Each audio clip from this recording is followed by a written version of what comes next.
ओम शांति। आज हम जानेंगे कि कैसे थे हमारे प्यारे ब्रह्मा बाबा। एक बार प्यारी जयंती दीदी ने अपनी क्लास में ये अनुभव साझा किया था। पिताश्री ब्रह्मा बाबा अब फरिश्ते स्वरूप स्थिति में ज़्यादा रहने लगे थे। बाबा को अब एकांत शांत प्रिय लगने लगा। बाबा रोज़ रात को 2 बजे जग जाते और विश्व को सकाश देते। रात को कभी बच्चे किसी समय बाबा के कमरे में जाते। बाबा कहते, आओ बच्चे आओ, जैसे बाबा कभी सोते ही नहीं हो। बाबा का भोजन अति सूक्ष्म हो गया था। बाबा मात्र थोड़ी सी दाल, थोड़ी सी सब्जी और 4 इंच की पूड़ी के बराबर 1-2 रोटी मात्र लेते थे। आदरणीय मनमोहिनी दीदी जी भी बाबा के समान भोजन लेती थीं। उनका भोजन भी बहुत सूक्ष्म था।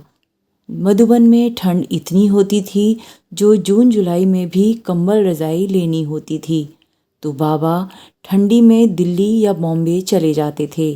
लेकिन ब्रह्मा बाबा ऑलमाइटी शिव बाबा की इजाज़त के बिना कभी कहीं नहीं जाते थे।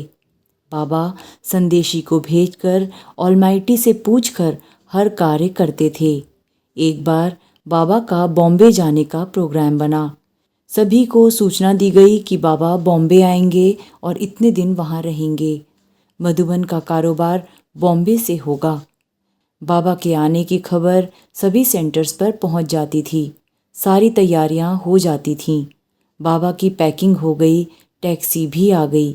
बाबा ने संदेशी को कहा, बाबा की याद में बैठो, बाबा को बताओ कि ब्रह्मा बाबा बॉम्बे जाएंगे। संदेशी वतन में गई तो कुछ क्षण में वापस आ गई। बाबा ने पूछा, क्या हुआ, आप गए नहीं बच्ची?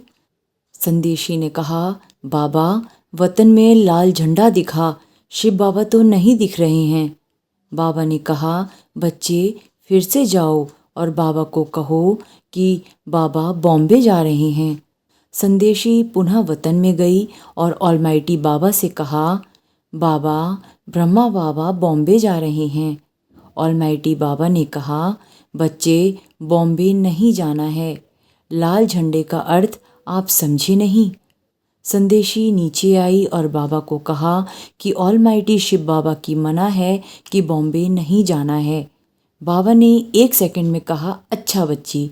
बाबा ने टैक्सी वाले को कुछ पैसे देकर विदाई देने को बोला, क्योंकि वो बेचारा बहुत समय से इंतज़ार कर रहा था। इसके बाद बाबा ने ज़रूरी स्थानों पर फ़ोन करके बताया कि बाबा बॉम्बे नहीं जा रहे हैं। जो भी कारोबार होगी वो मधुबन से ही होगी। ऐसे बाबा पग पग पर ऑलमाइटी शिव बाबा की आज्ञा लेकर ही चलते थे। बॉम्बे के बच्चों ने पूछा, बाबा क्यों नहीं आ रहे हैं? तो बाबा ने कहा, बच्चे ऑलमाइटी बाबा का जो आदेश है वही ब्रह्मा बाबा करेगा। रथ तो वहीं रहेगा जहाँ रथी यानी शिव बाबा का आदेश होगा। आदरणीय राजयोगिनी जयंती दीदी जी उस समय मात्र 16 या 17 वर्ष की थीं। अपनी लौकिक माता जी के साथ बाबा से मिलने मधुबन आई तो बाबा ने उन्हें सेवाओं में लग जाने को कहा। दीदी जी हिंदी ज़्यादा नहीं जानती थीं, इंग्लिश ही उन्हें आती थी। बाबा ने सब सेवा करना सिखा दिया। बाबा ने जयंती दीदी जी को दीदी मनमोहिनी जी के साथ सेवाओं में आगरा भेजा। एक बार बाबा ने कहा, हे बच्ची, मेरी राजदूत बनेगी और सारे विश्व में सेवा करेगी। ये सत्य हुआ भी। आदरणीय जयंती दीदी जी सारे यूरोप की डायरेक्टर बनी और बाबा का राजदूत बनकर सारे विश्व में सेवाएं दे रही हैं। आदरणीय दीदी जी वर्तमान समय संस्था की एडिशनल चीफ के रूप में सेवाएं दे रहे हैं।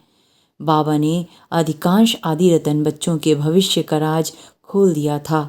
बाबा को भविष्य वर्तमान की तरह दिखता था।